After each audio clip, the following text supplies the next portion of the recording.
Hi friends, வாங்க இன்றைக்கி நம்ம என்ன பார்க்க போகிறோம்னு பார்த்தீங்கன்னா, முட்டை குடமிளகாய் வச்சு குடமிளகாய் முட்டை பொரியல் எப்படி செய்யுதுன்னு சொல்லிட்டு பார்க்க போகிறோம். அதுக்கு தேவையான பொருட்கள் 2 குடமிளகாய் குட்டி குட்டியாக கட் பண்ணி எடுத்து வச்சுருக்கேன். ஒரு பெரிய வெங்காயம், ஒரு பெரிய தக்காளி, 1 ஸ்பூன் தனி மிளகாய் தூள், கடுகு, சோம்பு, 1 ஸ்பூன் இஞ்சி பூண்டு விழுது, 1/4 ஸ்பூன் மஞ்சத்தூள், 1 கொத்து கருவேப்பிலை, 1 ஸ்பூன் தனியாய் தூள், தேவையான அளவுக்கு உப்பு, 3 முட்டை எடுத்து வச்சுருக்கேன். இதான் குடமிளகாய் முட்டை பொரியல் செய்கிறதுக்கு தேவையான பொருட்கள். இப்போ குடமிளகாய் முட்டை பொரியல் எப்படி செய்கிறதுன்னு சொல்லிட்டு பார்க்கலாம் வாங்க. ஸ்டவ் ஆன் பண்ணி ஒரு பேன் வச்சுக்கலாம். பேன் நல்லா சூடானதுக்கப்புறம் 2 டேபிள் ஸ்பூன் ஆயில் விட்டுக்கலாம். ஆயில் நல்லா சூடானதுக்கப்புறம் கடுகு, சோம்பு தாளிச்சிக்கலாம். கடுகு, சோம்பு பொரிஞ்சதுக்கப்புறம் 1 கொத்து கருவேப்பிலை தாளிச்சிக்கலாம். கருவேப்பிலை பொரிஞ்சதுக்கப்புறம் ஒரு பெரிய வெங்காயம் கட் பண்ணி வச்சதை இதோடு சேர்த்துக்கலாம். வெங்காயம் நல்லா கோல்டு கலரில் வர வரைக்கும் நம்ம வதக்கி எடுத்துக்கலாம். அப்போ தான் நல்லா சூப்பராக டேஸ்ட்டாக இருக்கும். வெங்காயம் நல்லா இந்த அளவுக்கு கோல்டன் ப்ரௌன் வர வரைக்கும் நம்ம வதக்கி எடுத்துகிட்டு ஒரு பெரிய தக்காளி கட் பண்ணி வச்சதை இதோடு சேர்த்துக்கலாம்.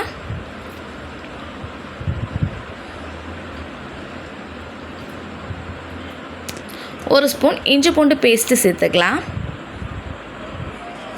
இஞ்சி பூண்டோடைய பச்சை வாசனை போகிற அளவுக்கு நம்ம நல்லா வதக்கிக்கலாம். தக்காளியோடைய தோலும் நல்லா பிரிஞ்சு சுருண்டு வரணும், அந்த அளவுக்கு நம்ம வதக்கி எடுத்துகிட்டு வந்துடலாம்.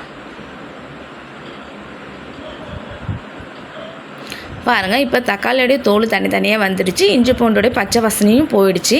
நம்மளுக்கு இந்த அளவுக்கு இருந்தால் நல்லா சூப்பராக டேஸ்ட்டாக இருக்கும். தக்காளி முழுசாக பறிக்க இல்லாமல் இந்த மாதிரி நல்லா மேஷ் ஆகணும், அந்த அளவுக்கு நம்ம வதக்கி எடுத்துகிட்டு வந்துடணும். அப்போ தான் நல்லா இந்த கிரேவி வந்து சூப்பராக இருக்கும். இப்போ 2 குடமிளகாய் கட் பண்ணி வச்சதை இதோடு சேர்த்துக்கலாம். சேர்த்து நம்ம ஒரு வாட்டி கிளறி கொடுத்துக்கலாம். இந்த டிஷ்ஷுக்கு தேவையான அளவு உப்பு சேர்த்துக்கலாம்.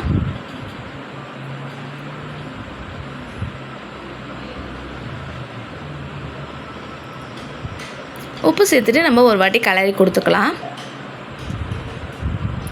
1 ஸ்பூன் தனி மிளகாய் தூள் சேர்த்துக்கலாம்.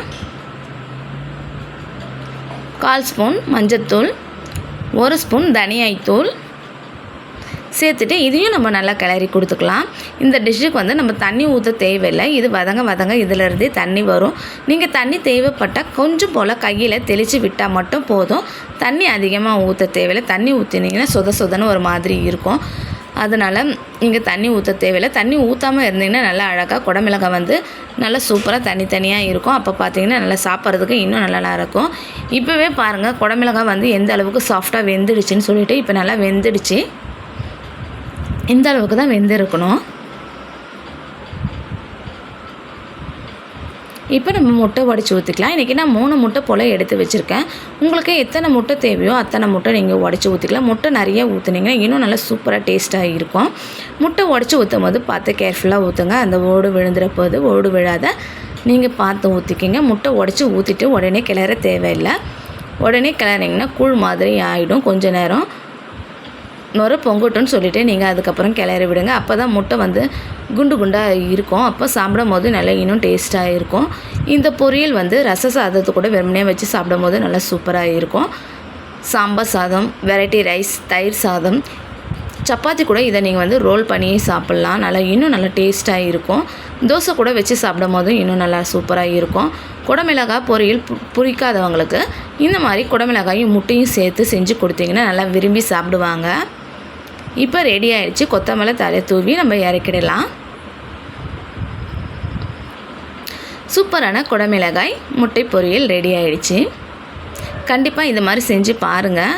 நீங்கள் அடிக்கடி இந்த மாதிரி செய்வீங்க. குடமிளகாய் கிடைச்சதுன்னா, குடமிளகாய் ரொம்ப அதிக அளவுக்குள்ள சக்தி இருக்குது. அதனால் நம்மளுக்கு கிடைக்கும் போது கிடைக்கிற காய்கறிகளை யூஸ் பண்ணிக்கலாம்.